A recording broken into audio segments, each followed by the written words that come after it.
Está entrando no ar pela Rádio Universidade 800 AM o programa T-Move, Temas Emergentes em Movimento. O que te move? Boa noite! Está começando mais um T-Move, Temas Emergentes em Movimento. Eu sou a Maria Aparecida Zolim, pedagoga na Coordenadoria de Tecnologia Educacional e apresentarei o programa de hoje, aqui nos estúdios da Rádio Universidade 800 AM.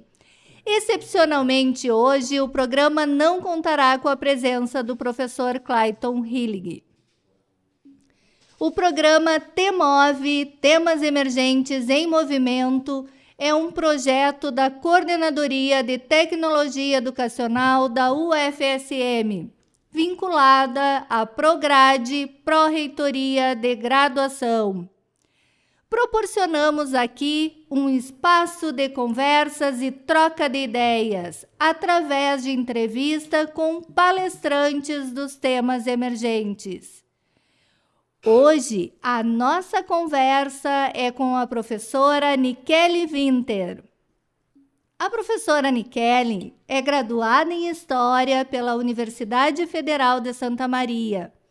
Possui mestrado em História do Brasil pela Pontifícia Universidade Católica do Rio Grande do Sul e é doutora em História Social pela Universidade Federal Fluminense. Suas pesquisas de mestrado e doutorado concentram-se em História da Saúde e das Práticas de Cura. É autora do livro Dizem que Foi Feitiço: As Práticas de Cura no Sul do Brasil, 1845 a 1890, e sua tese de doutorado, Males e Epidemias, Governantes, Sofredores e Curadores no Sul do Brasil.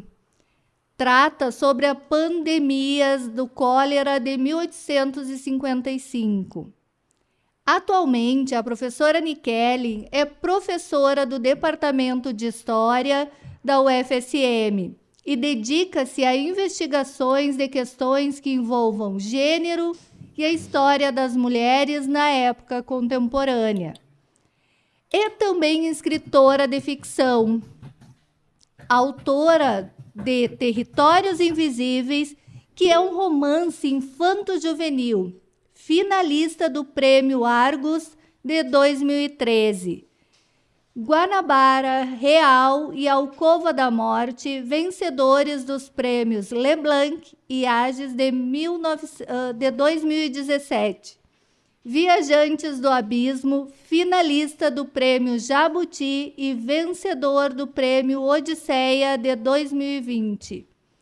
19 Mortos, vencedor do Prêmio Açorianos 2021. E de Guanabara, Real e o Covil do Demônio de 2022. Seja muito bem-vinda, professora Nikele. É um prazer em tê-la conosco. Professora Nikele, seja muito bem-vinda. É um prazer tê-la conosco. Obrigada pelo convite. É um prazer estar aqui contigo. Professora Nikele, nós temos uma pergunta que nós, em todos os programas, iniciamos a entrevista, que é o que dá título ao nosso programa. Então, professora Nikele, o que te move? Olha, eu sempre achei que eu precisava estar muito apaixonada por alguma coisa para que eu pudesse me dedicar a ela. E eu acho que, inclusive, a minha experiência universitária foi um pouco nesse sentido, porque quando eu fiz vestibular, e eu fiz com 17 anos, que acho que a gente é muito jovem com 17 anos para fazer, né, a escolha de uma carreira, eu entrei no curso de Direito. E foram 3 semestres, não cheguei a completar o terceiro, porque justamente isso, eu não tinha essa paixão, não me movia, não me levantava da cama. E aí eu acabei fazendo a transferência para o curso de História, que sempre foi o que eu gostei, sempre foi o que eu era apaixonada. Então, é aquela coisa que também dizem para a gente que é muito, às vezes, equivocado, né? Se você gosta de História no colégio, as pessoas te dizem faz direito. Ou se você gosta de biologia, as pessoas te dizem faz medicina. E eu me lembro que tenho uma amiga que é professora, inclusive, também da Federal aqui, só que no campus de Palmeira, das Missões, e ela dizia, mas eu não quero fazer medicina, eu quero fazer biologia, porque é de biologia que eu gosto. Mas eu não tive essa clareza, né? Fui ter lá no terceiro semestre de Direito. Então, eu sou uma pessoa movida por coisas que me apaixonam. Eu não sei fazer coisas no automático. Nossa, que legal! A gente ouviu a descrição, né, do teu currículo resumido no que está no Lattes. Mas quem é a Aniquele? O que não está no Lattes? Nossa!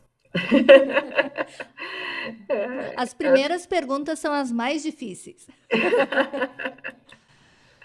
Bem pessoal também. Aham. Não sei, acho que eu sou uma pessoa honesta, trabalhadora, aqueles valores assim que aprendi em casa, né? E que valoriza essas coisas, né? Honestidade, capacidade de trabalho, fazer aquilo que a gente se propõe com seriedade, com vontade, com engajamento, não passar por cima de ninguém. Acho que são valores importantes, assim, que me definem muito, muito, de forma muito basilar, assim. Eu me considero também uma pessoa bastante corajosa, no sentido de que quando eu quero uma coisa, eu vou e faço, né? E eu não vou selecionar algo porque é mais seguro ou porque é mais tranquilo, eu vou selecionar aquilo que eu quero, justamente por essa coisa da paixão, por essa coisa de querer estar envolvida em alguma coisa. Então, acho que são elementos que me definem, assim. E eu sou muito criativa também, eu não tenho... Acho que às vezes que as coisas ficaram mais chatas na minha vida de trabalhadora, assim, foi quando eu não podia estar criando e me colocavam num modelo de trabalho muito quadradinho, muito regular, assim, né? A minha ex-coordenadora de curso, quando trabalhava na UFN, ela brincava que eu gostava de inventar moda e que ela gostava de surfar nas modas que eu inventava. Ai, que interessante. Professora Aniquele, nos fale um pouquinho dessa tua trajetória como professora, historiadora e escritora. Pois é, sabe que das coisas que eu comecei a fazer, ser professora era a única coisa que não estava na minha agenda. Era mais forte para mim a coisa da pesquisa e a coisa da escrita literária. Eram elementos sempre que sempre me puxaram de uma forma ou de outra. Mas no Brasil a gente ainda não tem, né, essa possibilidade. Agora tem, na verdade, né? Já existem pessoas que conseguem viver de escrita, mas é um caminho complicado, né? E talvez um caminho até recente, quando talvez esse caminho se delineou, eu já tinha uma carreira também como historiadora.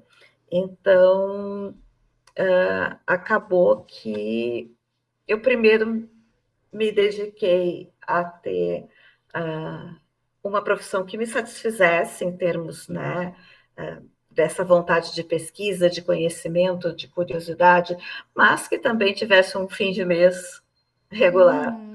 Né? E depois comecei a dar voos com a escrita, porque eu sou uma contadora de histórias e eu gosto de contar histórias, elas ficar dentro de mim acabava sendo muito irritante, principalmente para as outras pessoas. Meu marido achava que eu ficava muito chata quando eu escrevia. Então, escrever também era uma forma de colocar esses elementos dinâmicos, né, para fora. E a escrita, começou primeiro a escrita assim, ó, mais acadêmica, como historiadora, ou como escritora de literatura fantástica? O que surgiu primeiro? A escritora de literatura fantástica, porque eu escrevo desde os 12. Ah, que interessante. Eu sempre escrevi. Sempre tive cadernos de escrita, desde muito, muito novinha, assim. Bom, a minha mãe sempre conta a história e ela guarda uma carta que eu escrevi com 7 anos, prometendo que um dia eu escreveria um livro para dedicar para ela. E, depois, acho que quando eu tinha uns 9, eu corrigi toda a carta, porque tinha erros de português, então eu fui lá e corrigi. Mas ela guarda até hoje essa carta, né, da promessa. Então, sempre foi algo que eu quis, que eu busquei desde muito, muito jovem. Mas quando eu entrei na faculdade de História, ela é um curso muito exigente. Às vezes, até as pessoas que escolhem História se enganam um pouco. É um curso que te exige muito, muito tempo de leitura, muito tempo de conhecimento. É um conhecimento muito técnico que, né, exige que a gente domine vários autores, várias linhas de pesquisa, várias metodologias, teorias, etc. Então, foi durante o tempo que eu parei mesmo de escrever e fiquei me dedicando mais à minha formação, até o mestrado, porque, de fato, o meu mestrado já é uma produção de uma escrita que, embora seja acadêmica, como eu me baseio, uso como roteiro um processo criminal do século XIX, ele tem alguns elementos, a forma como ele foi construído, que lembra um pouco uma coisa. Várias pessoas já me pediram, porque não transforma num romance, porque tem, né, esses elementos, como é que a gente pode dizer, folhetinescos. Né? Mas eu acho que foi durante o doutorado aí que realmente a escrita voltou com muita força. Eu comecei a escrever literatura fantástica para descansar da escrita da história, até porque a minha pesquisa, né, com pandemia e com história da saúde era muito exigente em termos, inclusive emocionais, assim, para trabalhar com doença e doente, né, é uma coisa pesada. Então, acabava sendo minha hora de relax, era escrever. E quando eu estava terminando a tese, né, já tinha entregado, me lembro que eu estava caminhando com meu marido e eu disse para ele, olha, o negócio é o seguinte, entreguei a tese, agora eu vou escrever um livro de ficção. Eu já tenho os personagens, já tenho um início de história, e aí comecei a falar, e aquilo, quando viu, né, Acabou levando mais tempo do que eu pretendia a escrita. Acho que a escrita sempre leva mais tempo do que a gente pretende. Eu levei 6 anos, mas nesse meio tempo, né, eu tive filho, o bebê foi prematuro, né, uma série de... E aí, quando o Miguel tinha 3 aninhos, 2 para 3 aninhos, aí sim, aí eu lancei o meu primeiro romance. E a partir daí também não parei mais. Ai, que legal. Ah, quando tu começa a imaginar uma história, ela já tem assim, ó, início, meio e fim. Eu te pergunto isso porque eu escrevo para o teatro. Então, quando eu começo a escrever, eu tenho uma ideia e quando começo a escrever, ela muda totalmente. Eu digo assim, aqui os personagens ganham vida e vão por um caminho que eu jamais imaginei quando iniciei. E tu, quando começa a escrever, tu já tem delineado essa história ou ela vai se tomando rumos que tu não imaginava no início? Qual é o teu processo criativo? Depende muito, para te falar a verdade, depende muito da história. Tem histórias que já vêm completas, né? Tem histórias que eu tenho uma imagem de início e aí, à medida que eu vou escrevendo, eu vou vendo o que a história vai pedindo, o que a história vai querendo. Mas também acontece muito isso, de você ter uma ideia e quando chega no fim, não é bem assim, né? Você tem... Os personagens ganham uma vida própria, né? Aham. Exatamente, eu tenho essa impressão, assim, ó, que no momento que lança no papel, eles tomam rumos próprios. Sim, verdade. Tem gente que diz que a gente não é psicografa, né? Exatamente. Mas é uma coisa por aí, assim. Você estava falando na tua tese, né, da tua pesquisa sobre a pandemia. Estamos, né, ainda num processo pandêmico. Ah, tu analisando essas duas pandemias, né, a que tu pesquisaste, que é de 1855, e a de hoje, a que nós tivemos do Covid, tu percebe avanços ou retrocessos? Tem como comparar? Eu cheguei a fazer algumas falas comparando e saiu um artigo também num evento, na sequência de um evento que teve na Unicinos, quando ainda tinha PPGH na Unicinos. A perda terrível para a história do Rio Grande do Sul e do Brasil. E a gente fez um evento justamente falando, né, de pandemias, e aí foi possível, pelo menos para mim, traçar algumas comparações. A principal delas tem a ver com o que já foi traçado por pesquisadores de outras regiões do mundo. Quem faz um quadro, inclusive, é um quadro que a gente chama de teatral, né, porque ele é feito em atos.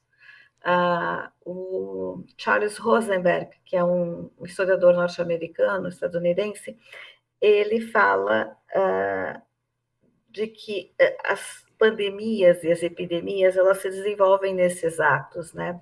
O primeiro ato é aquele o das notícias, em que as notícias começam a circular e você começa a ter diferentes reações no mundo social. O segundo ato é o não vai chegar. Ela não vem, ela não chega, ela não nos alcançará, está longe demais. O terceiro ato é justamente o momento da negação, né? Embora a pandemia nos alcance, as pessoas negam que ela está aí, né? É a parte do negacionismo. Se recusam especialmente a fazer aquilo que sejam as autoridades médicas, né, sejam as autoridades governamentais, dizem façam isso para que a pandemia não se espalhe, e as pessoas se recusam porque dizem que não está aí. Né? E a gente viu muito isso. E depois a gente passa para um momento que é aquele momento do horror, né? Em que a mortalidade alcança níveis estratosféricos e que as pessoas têm que lidar com a dor, têm que lidar com o luto, têm que lidar com o fato de que o sistema de saúde ou, né, as formas de atendimento daquela determinada época e região se desestruturam, porque não conseguem dar conta. A sociedade se desorganiza. E depois nós temos a última parte, que é a busca de responsáveis. Claro, se a gente joga isso na Idade Média, né, a busca de responsáveis caía em cima, né, dos excluídos da sociedade, né? Eram as bruxas, eram os judeus, eram, né, aquelas pessoas que estavam fora do todo social, porque você precisava de um bode expiatório. Mas a gente ainda vê esses elementos, embora sim, né, nós tenhamos avanços científicos o suficiente para termos uma narrativa científica a respeito da doença e que nos permitiu, por exemplo, colocar toda como é que a gente pode dizer, mas toda a inteligência pesquisadora do planeta a trabalhar para uma vacina. Eu acho muito engraçado hoje, porque às vezes as pessoas dizem assim, onde já se viu? Nunca vi sair uma vacina em um ano.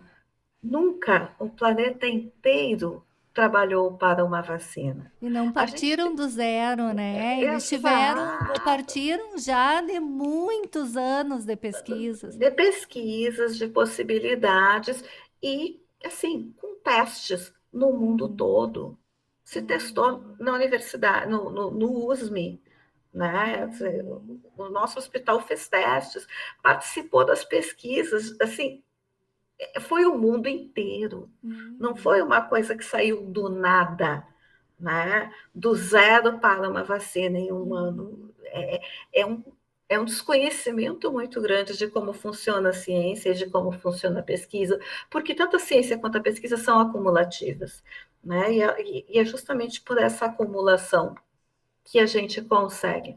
Então, assim, o problema, vejo, né, eu como alguém que pesquisou algo que ocorreu há 150 anos atrás, é que a ciência andou muito, mas a gente, como humanidade, não andou tanto assim.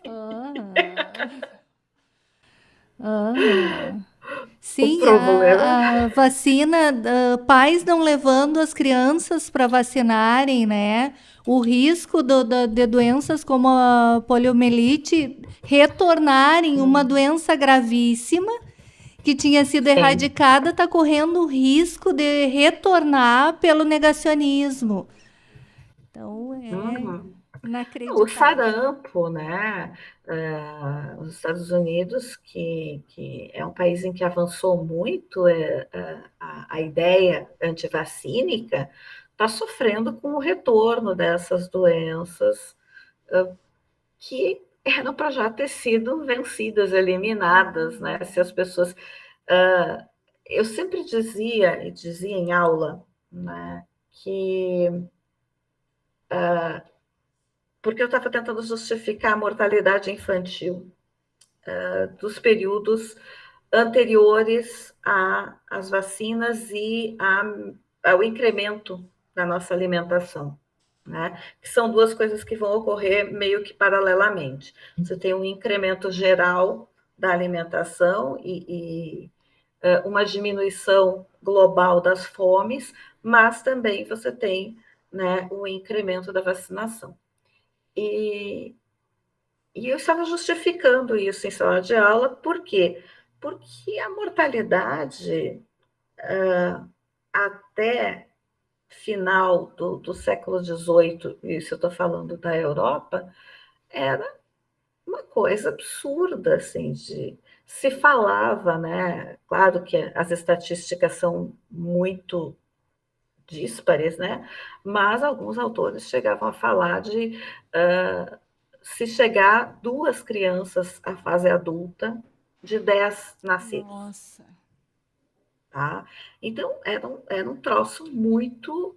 E aí eu me lembro que eu costumava justificar isso em aula e dizer assim para os meus alunos e alunas que eram pais ou mães, eu dizia, vocês vejam quantas vacinas a gente precisa dar até os 2 anos, né? Que é quando começa o sistema imunológico da criança está realmente pronto, para que os nossos filhos cheguem à fase adulta. E na época eles concordavam comigo. E aí depois vem toda essa onda, né, baseada em um estudo que já foi comprovado várias vezes, que foi um estudo falso, feito nos anos 90, que falava contra a vacinação. Então, assim, mas a luta da vacina também é longa, a gente tem bons livros sobre isso. Uhum. E temos que continuar essa luta, né? Pois é. Professora Nikele, pesquisas arqueológicas comprovam que nem sempre vivemos em um sistema patriarcal. Que as primeiras civilizações pré-históricas, elas viviam em um sistema sem hierarquia e subjugação do outro, e sem diferenciação de gênero. Os fazeres e produções eram compartilhados. Como o patriarcado ele se instaurou e ganhou força, infelizmente se perpetuando até os dias de hoje. Olha, essa é essa é porque na verdade, assim, né, há uma grande quantidade de pesquisas e de teorias né, tentando responder essa ideia. Algumas das mais aceitas envolvem a questão da formulação da ideia de propriedade privada, tá? E o fato de que, quando se passa, né, a ter a propriedade privada, imediatamente, pelo menos dentro dessa lógica, se cria a ideia de que é preciso controlar o surgimento da próxima geração. E a melhor forma de controlar o surgimento da próxima geração é controlando os corpos das mulheres. Há um dado, né, dentro das teorias e das pesquisas, e a gente vai ter autoras e autores que vão em direção à ideia do estabelecimento do poder patriarcal na conformação das famílias. E veja, isso tem, assim, a gente ainda não conseguiu se livrar das formulações do século XIX a respeito disso. Porque no século XIX, o patriarcado, quando ele é criado dentro, né, da academia, criado no sentido de conceito, tá? Quando o conceito é pensado na academia, ele é pensado como um conceito evolutivo, no sentido de que sociedades sem isso eram mais atrasadas do que sociedades patriarcais. Então, isso está, né, na base do pensamento científico de humanas. E é muito difícil a gente ainda quebrar com isso. Mas, assim como você vai ter autoras e autores que vão tentar elucidar como é que se forma a estrutura que condiciona o poder ao masculino, eu já tenho atualmente ido em direção a um outro pensar, de que mais do que o poder masculino, por quê? E eu vou explicar por quê, mas mais do que o poder masculino, são sociedades muito preocupadas com o controle do corpo, em especial do corpo feminino. Não quer dizer que não se controle o corpo dos homens, sim, mas mais o das mulheres para poder controlar a geração. Isso pode se traduzir em poder dos homens ou não.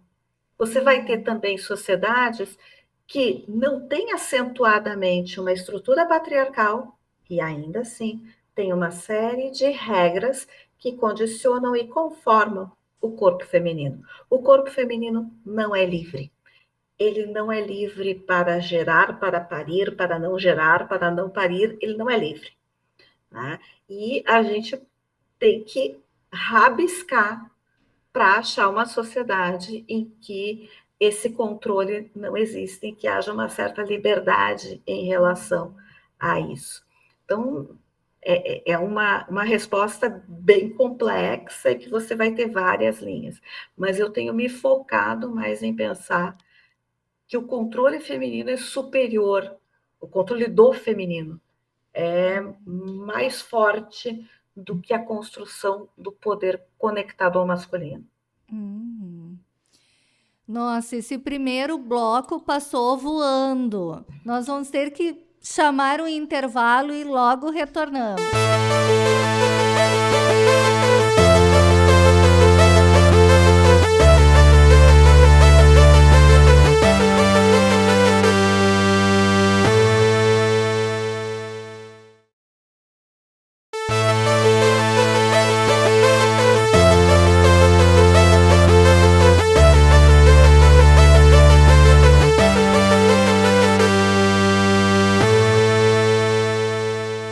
Estamos de volta com o T-Move.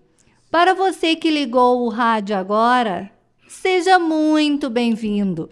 Você está ouvindo o programa T-Move pela Rádio Universidade 800 AM. Com a presença da professora Nikele, o T-Move é um programa de conversas e troca de ideias através de entrevistas semanais com convidados. Trataremos sempre assuntos sugeridos pelos parceiros dos temas emergentes. Professora Nikele, nos conte um pouquinho como surgiu o movimento feminista, onde, como, quando surgiu essa ideia do movimento feminista. Bom, a gente tem momentos, existe uma história, né, que a gente chama, será a história oficial, né, mas hoje já se tem repensado, inclusive, isso. A história oficial geralmente fala em ondas, né, hoje já se pensa em outros elementos, a ideia de rizoma, né, de que você tem algo que se enraiza e que essas raízes vão crescendo, mesmo em momentos em que não está aparecendo, as ideias estão né, se espalhando de alguma e outra maneira. Há pensamentos hoje sobre os protofeminismos, né, e que esses apareceriam em algumas pensadoras europeias, e hoje a gente tem todo um resgate sobre as filósofas, né, que por muito tempo foram absolutamente ignoradas, apagadas, silenciadas dentro da nossa história da filosofia. Hoje a gente já está num processo de recuperação dessas mulheres, então a gente hoje pode falar de protofeminismos, e algumas autoras vão colocar a grande raiz da coisa muito antes da luta pelo voto, né? Vão colocar, por exemplo, na reforma. Por que a reforma protestante? Porque na reforma protestante as mulheres passam a ler. A ideia da reforma é que você poderia chegar a Deus apenas lendo a Bíblia, não necessitando ter um intérprete, né? E até mesmo lendo a Bíblia e percebendo dentro dela que várias coisas que ali estavam eram metáforas, que se podia olhar o mundo de outra forma. né? E dentro dessa ideia se começa um processo de alfabetização, que até então muitas mulheres eram proibidas, elas dependiam, né, de ter pais ou maridos que focassem nisso. Então, a ideia de começar a alfabetizar em maior quantidade vai aparecer mais aí. E já aí a gente vai ver algumas pensadoras escrevendo, trocando cartas, né, colocando elementos. Tem uma pensadora inglesa que eu acho muito interessante, que quando cai o rei Carlos I da Inglaterra, ela diz, mas por que a gente pode derrubar o rei, mas não pode derrubar o marido? Né? Porque a questão de poder estava ali, né? E ela já começa, então, um processo de questionamento. E isso vai aumentando ao longo, né?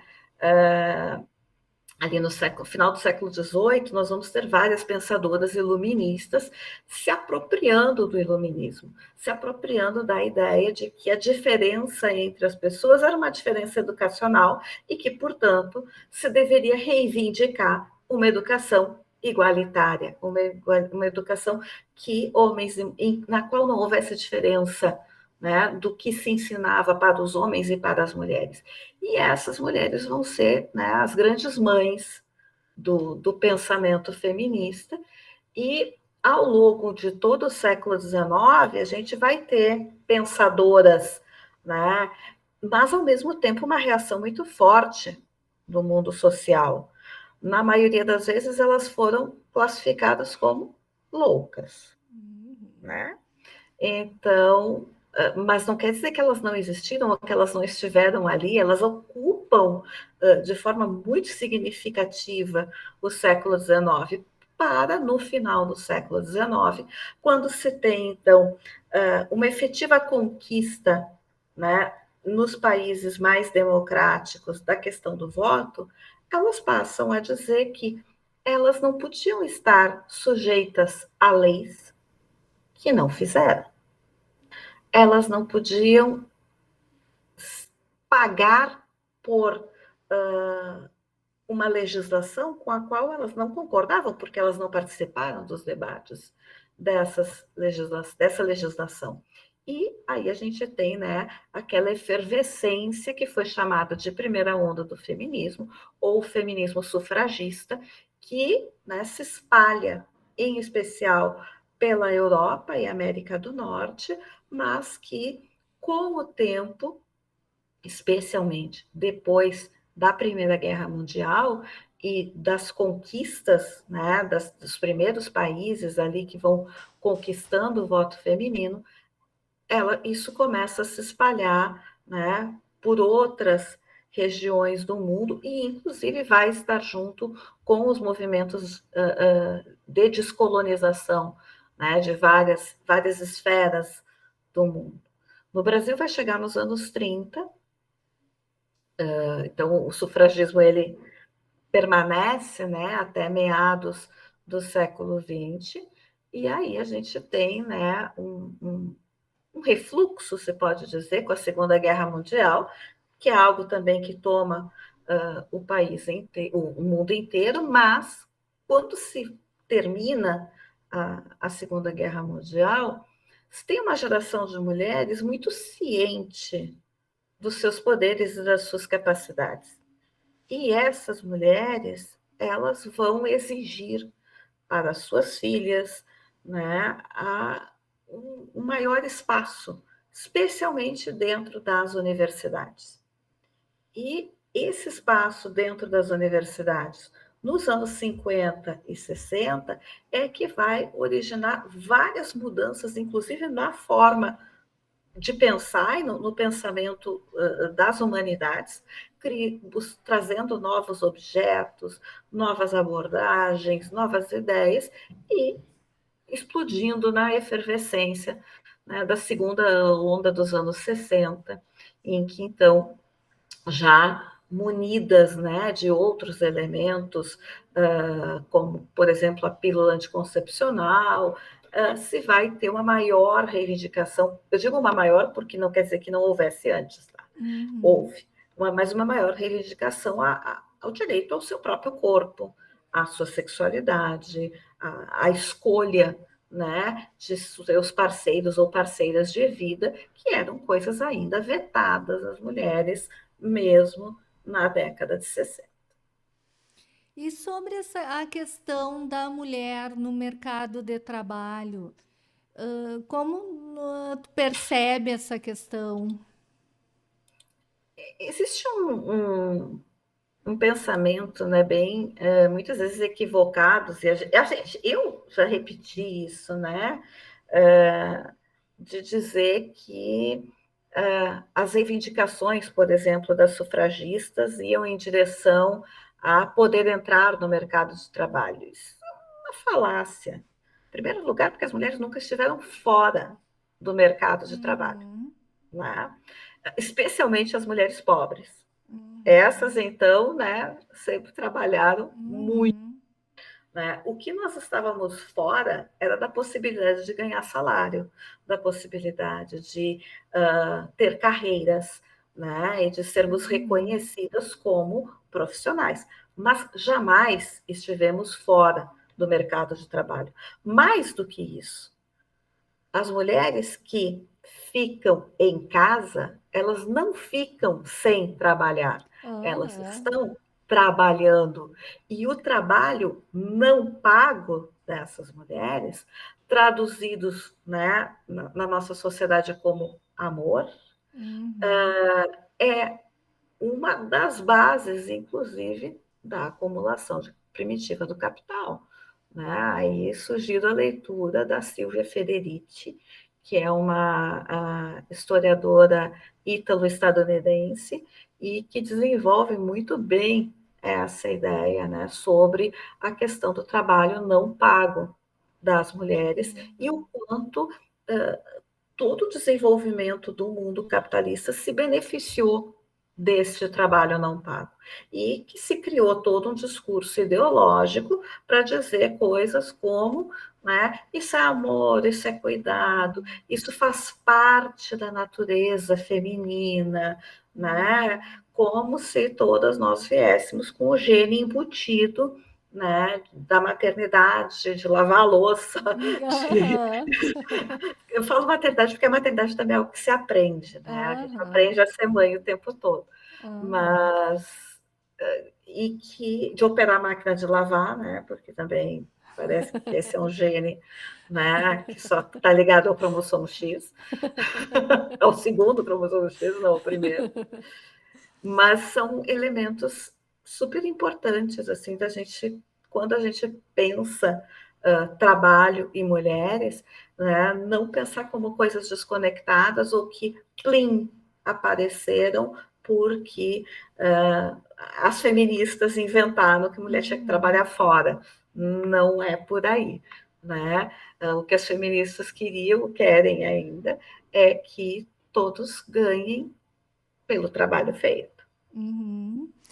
E como nós, professores, nós pais, podemos colaborar com essa luta por igualdade, porque essa luta é de todos, né? Com Então, o certeza. que a gente pode fazer? Eu acho que a gente tem que, antes de tudo, pensar cada vez mais num modelo educacional que seja equitativo, né? Que permita-se pensar as mulheres não como um outro, mas como uma parte integrante da humanidade. Eu faço sempre aquela ressalva, pelo menos, né, para as minhas alunas e alunos, digo, não cheguem na escola e falem o homem no sentido de humanidade. O homem fez isso, o homem fez aquilo. Tenham cuidado com a linguagem, porque quando vocês dizem isso, vocês acabam convencendo as alunas de que elas não criaram nada, o que é uma mentira. E convencendo os alunos de que o mundo se fez sem a participação das colegas deles, o que também não é verdade. Então, a gente tem que ter muito cuidado com a linguagem. Eu acho que buscar uma linguagem E veja, eu não estou nem falando de uma linguagem neutra, não é nem isso, né? Eu estou falando de uma linguagem que seja realista, né? Nós, mulheres, compomos 50% da humanidade. E o mundo existe dessa forma porque tem a nossa participação, para o bem e para o mal. E construir isso, né? Eu sempre clamo por uma nova narrativa histórica. Eu digo que a história que nós temos, ela ainda é muito focada num ser humano genérico, que não tem nada de genérico, que acaba sendo, né, o homem branco, né, pai, proprietário, etc. Né, que se a gente raspar bem, é isso que está ali, e que as mulheres, os indígenas, os negros, as negras, nós somos o grupo que fica do lado de fora. E a gente tem que criar uma narrativa que inclua, que fale, né, de todos esses grupos como conformadores, criadores, elaboradores da história humana como um todo. Então, acho que o nosso papel enquanto profissionais da educação é buscar essas novas narrativas, contar uma história diferente. E ao contar uma história diferente, nós estaremos formando gerações que olham o mundo de forma diferente. Talvez a gente não veja o final dessa história, não veremos, mas a gente, pelo menos, vai botar nossa gotinha ali. É uma construção, né? Exato. Existe tanta polêmica nessa questão do usar os termos de gênero neutro, mas eles colaboram para essa questão da igualdade. Colaboram? O que tu pensa sobre isso? Né? A questão do todes, em vez do a ou do o e, isso colabora porque existe tanta polêmica nessa. É uma polêmica grande. Eu acho que a língua é dinâmica, tá? A língua falada é dinâmica. Existem vários pontos, né? Quando as mudanças vêm do todo social, né? Que está sempre mudando, nós não falamos como os nossos avós falavam, ou como né, os nossos bisavós falavam, nós temos uma outra articulação. Os jovens têm outra, né? Quem tem filhos jovens, a gente às vezes tem que pedir tradução. Né? As pessoas não parecem não se preocupar tanto. A grande polêmica é porque dessa vez essa produção de um novo sentido para a linguagem vem de grupos excluídos e de dentro do mundo acadêmico, que aceitou as ideias desses grupos excluídos, em muitas vezes, né? Então, isso é um problema. Tá? Pessoas dizerem, né, palavras de baixo calão em rede nacional não tem problema. Em reunião né? oficial. Mas dizer todes, né, vira um problema. Então, é sempre, como em tudo, né? Nós temos aí várias questões, mas também uma disputa de narrativa e uma disputa de poder. Quando a gente fala de linguagem, a gente também está falando de poder.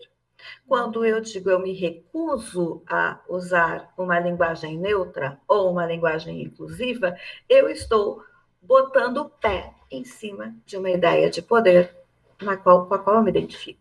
Exatamente. Os professores de história ele têm um papel relevante na construção de seres reflexivos que apreendem a realidade e a transformam em conhecimentos. As ciências humanas na educação básica vêm perdendo carga horária cada vez mais, e isso é muito triste. Como desenvolver a criticidade e a reflexão com tão pouca carga horária? É um grande desafio.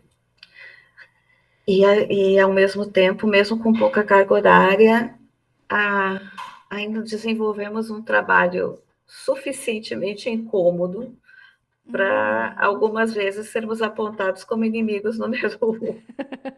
Verdade. Né, dos poderosos, quando a gente faz justamente o nosso trabalho, né? Que o nosso trabalho vai muito além de ensinar uma narrativa histórica, né? O nosso papel é ensinar os jovens, as crianças a pensarem por si mesmos. E isso é incômodo. Então, também acho que é uma briga e uma luta de longo prazo. Tá? Não é de hoje que o nosso trabalho é atacado, então é uma luta de longo prazo. Mas é aquela coisa, né? A gente sabe que tem que fazer, que é algo que é importante para o futuro, para o nosso futuro, para o futuro da humanidade, né? Não apenas dos nossos filhos, mas da humanidade. E hoje é interessante que muitas áreas, inclusive tecnológicas, né, já não conseguem se pensar sem as áreas de humanas. Eu vi agora chamam de CEO, né, de uma empresa de tecnologia, dizendo o seguinte, né, eu posso confiar na minha equipe técnica para criar tecnologia, mas saber onde, quando e como aplicar e como isso vai melhorar ou piorar a vida de alguém, eu preciso consultar o meu pessoal de humanas. E eu tenho uma equipe de humanas. E aí ele começa a mostrar assim, que aquela empresa de tecnologia tem um grupo de sociólogos, historiadores, filósofos, etc., unicamente para analisar impactos e imaginar que tipos de tecnologias são importantes para a vida das pessoas. É impossível um trabalhar sem o outro. Mas a gente ainda não conseguiu romper a barreira, né, do tecnicismo brasileiro, de achar que, né, basta aumentar as horas de matemática. Me desculpem os professores de matemática, não estou de forma nenhuma desfazendo o trabalho de vocês. Mas é o discurso, né, de que se você aumentar as aulas de matemática, você vai ter, então, uma nação hiper desenvolvida. E não é por aí. Desenvolvimento sem pensamento e sem cuidado humano não é desenvolvimento. É acumulação de capital para um grupo e enquanto o resto come sobras. Ou não come. E como diz o Cipriano Lucchesi, quem não pensa é pensado por outros, né? Daí dá para a gente entender o porquê que vem uma mensagem lá no WhatsApp do primo, do vizinho, do cunhado, dizendo, né, às vezes absurdos, como esse das vacinas, né? Questionando a questão das vacinas e as pessoas acreditam. Então daí dá para entender, né? Professora Nicheli, eu tenho 22 anos na educação básica, né? E eu ouvi, assim, duas disciplinas que sofriam maior preconceito. A matemática, que era muito difícil, e a história, que era muito chata. Cansei de ouvir essas questões, assim, né? De que a história é chata. Como a gente pode encantar os alunos, mostrar que a história é fundamental, que tudo tem uma história, né? Estamos numa rádio fazendo uma entrevista, mas que toda essa questão, isso é possível porque tem uma história por trás. O garfo que a gente usa para se alimentar tem uma história. Tudo tem uma história. Tudo tem uma história. E como é que a gente rompe com esse preconceito com a história? Pois é, eu não sei porque eu sempre brincava quando alguém me dizia que a história era chata. A minha brincadeira não foi meu aluno, Ai, eu também dizia isso. porque a verdade é que depois que a gente trabalha, né, e traz essas novas perspectivas, e tu deve sentir isso também, essa disposição muda, Aham. né? Essa disposição muda quando ela se torna, né, perceber. Então, assim, eu sempre trabalhei muito na formação de professores para incrementar essas possibilidades, né? Então, já trabalhei com história da moda, história da alimentação, história do amor, história do perfume, né? História do lixo, várias outras coisas. E aí e era muito interessante ver os meus alunos aplicando isso em sala de aula, né? A brincadeira de dar uma aula com um bombom, né? Vamos ler os ingredientes do bombom. Vamos ver o que é preciso para ter um bombom, né? Então, onde é que saem todas essas coisas? Como é que elas chegam a um lugar, né? Qual é a história daquele ingrediente? De onde é que ele foi? De onde é que ele veio? Como é que ele viajou? Como é que ele chegou até aqui, né? Ah, todo mundo gosta de pizza? Ótimo. De onde é que vem a pizza? Vem da Itália. Como é que ela veio da Itália? Uhum. Veio voando? Não, não veio voando. Então, são coisas, né? Aproximar do cotidiano. E a gente tem instrumentos para isso, né? Talvez seja tanto por isso que querem tanto nos atrelar a determinados livros, a determinadas formas de dar aula, né? Porque aí a história fica chata. E se a história é chata, você tem argumentos para diminuir as horas de história. Uhum. Eu até brincava quando estava em sala de aula trabalhando com história que o meu grande objetivo como professora de história era que se no final do ano o aluno não saísse odiando a história, eu já eu já me realizaria como professora. É Professora, um, é um... professora Nikellen, infelizmente o nosso tempo está acabando. Realmente essa hora passou assim, ó, voando. Está uma conversa tão gostosa, mas infelizmente precisamos acabar com o programa de hoje. Mas eu gostaria de lhe pedir para deixar uma mensagem aos nossos ouvintes. A mensagem: descubram e redescubram a leitura. A leitura nos forma, nos informa, mas leiam coisas boas, bem referenciadas, né? Com olhares diferentes. E se arrisquem a olhar o mundo através desses olhos diferentes.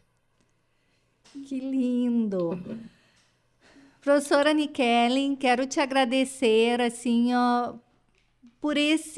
pela infinidade de conhecimento que a senhora nos transmitiu nessa uma hora.